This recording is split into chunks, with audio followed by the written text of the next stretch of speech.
ग्रह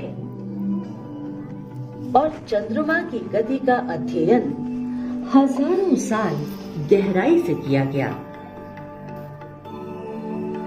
खगोल विज्ञान में एक नया अध्याय तब शुरू हुआ जब मनुष्य ने टेलीस्कोप का आविष्कार किया। खगोलीय पिंडों के ऐसे नजारे दिखने लगे जो पहले कभी सोचे नहीं गए। पृथ्वी से देखने पर शुक्र जब सूर्य के दूसरी तरफ होता है तो वो छोटा व पूर्ण दिखाई देता है। ज्यों-ज्यों दूरबीन में सुधार हुआ, आसमान में कुछ और भ्रमणकारी पिंड खोजे गए जो सौर मंडल के सदस्य थे। यूरेनस ग्रह की खोज सन 1781 में विलियम हर्शल ने की।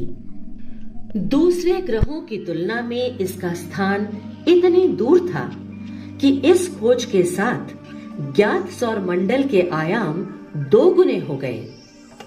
सन 2003 में एक और पिंड खोजा गया, UB 313, जिसे हम एरिस नाम से जानते हैं। ये प्लूटो से भार में कुछ बड़ा था। इस प्रकार प्लूटो के ऊपर लगा प्रश्न चिन्ह अधिकाधिक बढ़ते हुए उलझता चला गया। क्या हम प्लूटो को ग्रह कहें? यदि हां, तो UB 313 का क्या? आखिर ग्रह शब्द का वास्तविक अभिप्राय ही क्या है? नई भौतिक परिभाषा के अनुसार ग्रह वो पिंड है जो मूल तारे के चारों ओर कक्षा में घूमता है। इतना भारी है कि उसकी अपनी गुरुत्वाकर्षण शक्ति उस पिंड को गोलाकार बना देती है तथा इसके आसपास के क्षेत्र के अधिकाधिक पदार्थ को अपने अंदर ऐसे समा लेती है कि उस ग्रह को उस क्षेत्र का स्वामी बना देती है। इस परिभाषा के बाद हमारे सौर मंडल में केवल 8 ग्रह शेष रह गए हैं। बुध, शुक्र, पृथ्वी, मंगल, बृहस्पति, शनि, यूरेनस और नेपच्यून।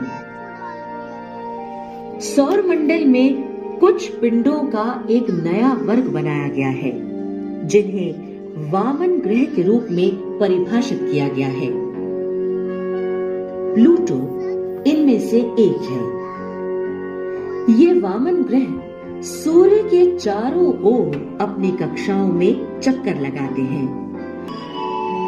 मनुष्य ने अपने निकटतम पड़ोसी चंद्रमा पर कदम रखा। यह यात्रा 3 दिन चली। यात्रांत में अंतरिक्ष यात्रियों ने कई दशकों तक अध्ययन करने के लिए सामग्री इकट्ठी कर ली। पहले माना जाता था कि चंद्रमा पर पानी नहीं है, लेकिन क्लेमेंटाइन एवं ल्यूनर प्रोस्पेक्टर मिशन ने चंद्रमा के ध्रुवों के अंदर बर्फ के रूप में पानी होने के संकेत दिए। ल्यूनर प्रोस्पेक्टर का अंतिम उद्देश्य था चंद्रमा के दक्षिण ध्रुव पर टकराकर धूल और पानी की भाप का बादल उठाना।